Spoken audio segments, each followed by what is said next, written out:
Welcome to a new daily top Askreddit video. Today's topic: what is something that sounds safe but actually isn't? Dryer lint. Clear your dryer vents, people. About a month ago I hired one of those we clean out the dryer vent lines people. Super nice guy, really knew what he was talking about. So he tells me it'll be about $70 and I give it the go ahead because I'm not in the mood to climb on the roof, it vents up and out, and convince myself that I know what I'm doing. So he gets to work, super fucky clean, wasn't yelling on his phone the whole time. Takes about an hour and I pay the dude. He then tells me that his vacuum, big shop vac, clogged a couple of times and he was sorry for the delay. There was so much lint blocking the vent it clogged a shop vac multiple times. It was then I realized the previous owner never cleaned the vents. On the plus side, the dryer works way better and the house doesn't smell like lint after drying clothing. Oh, and my shit didn't burn down in the middle of the night killing me and my family. So that's a plus. How often do you need to get those types of vents cleaned? I've only ever had the dryer with the little drawer that pulls out and you clean after each load. Whenever I'm camping and need to absolutely start a fire with a single spark, I use dryer lint. So, do you carry it around with you or is it just some stuff you pulled out of a forgotten pocket? Going in a car without a headrest on your seat. It's not just a pillow for comfort. What's the consequence of not? Whiplash. You'll get one anyway, but at least your neck will not snap all the way back, because the headrest is stopping you from doing so. Internal decapitation. When the car gets hit, your body starts moving immediately because the back of the seat pushes you forward. If there isn't anything pushing the back of your head, it lags behind until your body pulls it forward. It separates the base of your skull from your spinal column. The only reason your head stays on is because of how elastic skin is. Farming. Everyone thinks about bucolic pastures, pretty red barns and cute little critters running around, but farming is the 6th most dangerous occupation in the United States, higher than law enforcement, firefighters, power line workers and iron workers. Most of farming deaths involve accidents with machinery, but grain storage deaths are high as well. If a farmer falls into, say, a bin of color, he sinks to the bottom and suffocates fairly quickly, as well as the unfortunate ones that fall into pig manure pits and drown in liquid shit. Farm animals also kill a lot of farmers too, because a 180-pound man doesn't have good odds going up against a 1,200-pound cow. Plus the fact that no one talks about is the mental health related deaths. Farming is incredibly stressful and suicide deaths in the farming community is rising steadily. One of the worst things is how isolating a lot of the work can feel, especially outside of harvests. And just how isolated everything is in general, really, makes it hard to react during any sort of emergency. Shit, my grandpa died at 61 from an otherwise treatable heart problem, because it took 40 minutes for an ambulance just to get there. One of the worst things is how isolating a lot of the work can feel, especially outside of harvests. Farming's also a top 10 profession for suicide risk. Not only is it often isolating, but you also have the pressures of being a small business owner along with what's often the pressure of generations of family expectation. It's bad enough having a small social circle, or having to sell your business, but it's worse when you have that and also are talking about selling something that's been in your family for 100 years. To be clear, these aren't issues that I'm personally facing, but they are common in the ag industry. Yes, it's an industry, just like any other field of work. Some stories about families who have dealt with this. https www.nytimes.com/2018/03/19/Irregio https www.nytimes.com/2019/11/27/Irregio. Four-wheelers. So many injuries and deaths from people who don't respect what they can do and just how easy they are to topple. My cousin actually just died from this. He was 11 and four-wheeling by himself and it toppled and trapped him in a little bit of water and he drowned. I didn't know him that well, but fuck dying like that. Holy shit dude, my condolences. A neighbor lost his 8-year-old son last year. He bought him a little four-wheeler and took him out riding. Broke his neck. This is why I refused to get on an ATV driven by a classmate for a school project in 7th grade, 12 years old. I had to do the project by myself, but I didn't trust the drivers enough. Walking up or down stairs. Broke both my ankles tripping down the last 3 steps 2 weeks ago. Doctors were confused as to how I did both. No idea. Trip, pain, headbutt the radiator. Hey, don't feel bad. Tripped and fractured my tibial plateau, basically my knee. I've not been able to walk for over a month. Fucking stairs.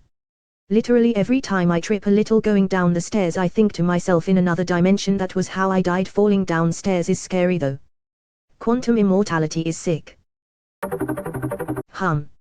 Using a dull knife rather than a sharp one. Really like this one. It sounds so safe. Well, it's not sharp so it won't cut as easily. But it's so dangerous because you have to press harder and have way less control.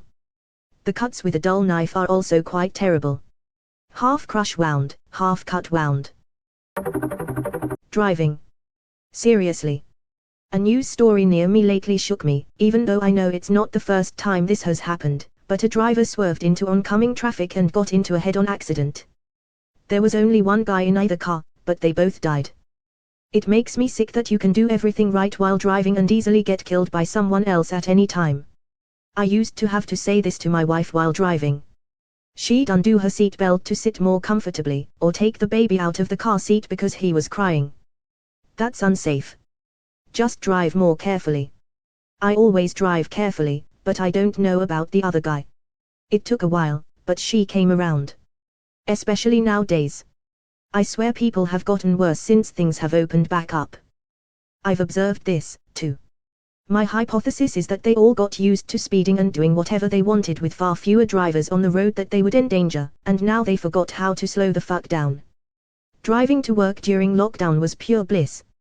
Open roads, no traffic and no morons trying to run me off the road. It was great having a bit of alone time and not being stuck in the house. Then things started to open up again and the morons re-emerged. Now I'm back to hating the commute. Grain silos. People die every year because they explode with static electricity. Edit, and a lot of other ways too, including cave-ins, suffocation, burning, and other scary things. Thanks for educating me more on the ways grain silos can kill you. Yes. People don't realize how dangerous tiny particulate matter is. My mind was blown when I saw what design precautions went into designing a factory that made powdered coffee creamer. It's treated like nitroglycerin and yet you put that shit in your coffee. In Savannah, GA, a sugar factory exploded due to this, I believe. Or if you fall in you're basically screwed and going to suffocate. For sure. We had a very large explosion in my home state. I remember my chemistry teacher explaining to us how it happened. During his demonstration he managed to create a small explosion and also catch his podium on fire. We were all sworn to secrecy and I have never spoken of it until now. Approximately 23 years later. Mr. May, I hope you've retired by now and I don't get you fired. Just got a note from Mr. May. Snitches get stitches. Don't put your feet up on the dashboard of a car when you're riding in the front seat. It doesn't matter if you're wearing a seatbelt, your kneecaps are gonna go through your skull if you get in an accident. I used to do it all the time when I was younger, now I want to scream every time I see it. Even if your knees miss your head, your femurs and hips will be more or less irreparable. Injuries incompatible with life. Safes. They will bloody well crunch your fingers if you're not careful.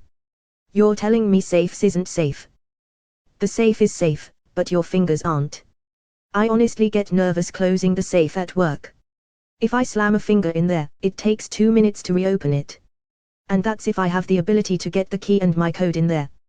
Use a tool to push it shut, same as using a tool to feed wood through a table saw. Can't be safe if you don't feel safe. Cleaning a cat's litter box with bleach. Don't mix ammonia and bleach. You'll be committing a war crime. I did this by accident once. Didn't realize the cleaning spray I was using had bleach in it. The litter box started smoking and I was like, that's weird. Then a second later I realized what I did and threw the box outside while holding my breath. Felt like an idiot. A roommate once cleaned the tub with bleach, then tried to Widex it to make it shiny. Called me in a stupor asking what to do after it start to smoke and his lungs hurt. Tfo the apartment, open a window you dumbass. Yeah, but why is it smoking? Are you out of the fucking apartment? Ha yeah, I'm leaving. Then I pressed to explain to him what he accidentally made. Weed may not kill people, but stupid sure can. Haha, my mom did this once while cleaning the tub. It started smoking and she made us run outside. I don't remember how the smoke stopped, I imagine we just stayed outside for a while. But I learned quite young never to mix those two. At least you knew what you did after you did it. I learned this fact from Reddit and feel like not enough people know this. Yo, as a first-time cat owner, as of 2 weeks ago. This isn't something that I realized. I mean, I knew the whole don't mix ammonia and bleach thing, but I didn't make the cat piss equals ammonia connection until just now. Thanks. Edit, cat tax.